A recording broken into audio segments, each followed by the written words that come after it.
Mundakako udalak datorren urtean abian jarriko duen proiektua izango da parte hartze prozesua, hain zuzen ere udal aurrekontuak diseinatzeko.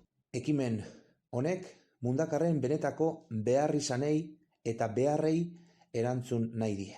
Horretarako Mundakako udalak partaidetza prozesua gauzatuko du.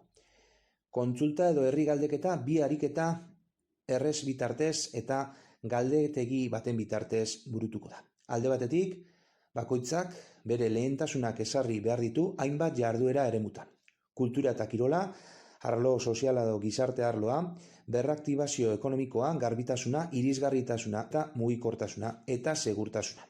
Bestalde, epe ertain laburrean herria hobetzen lagunduko duten ideia, proiektu eta ekintzak eskaini ahal izango dituzte edo iradoki Mundakarrek. Galdetegiak herritar guztien eskura izango dira, eta jada badaude udalaren webgunean, udal bulegoetan eta herriko dendetan eta ostalaritzan banatu dira, baita herriko kultur eta kirol taldeei bidalita. Galdetegia bete eta udaletxean edo gaztebuzoia.mundaka@euskalnet.net helbidean aurkeztu ahal izango da abenduaren 9 bitartean. Orduan batuko ditu proposamenak Mundakako udalak aztertu egingo ditu eta planifikazioari ekingo dio.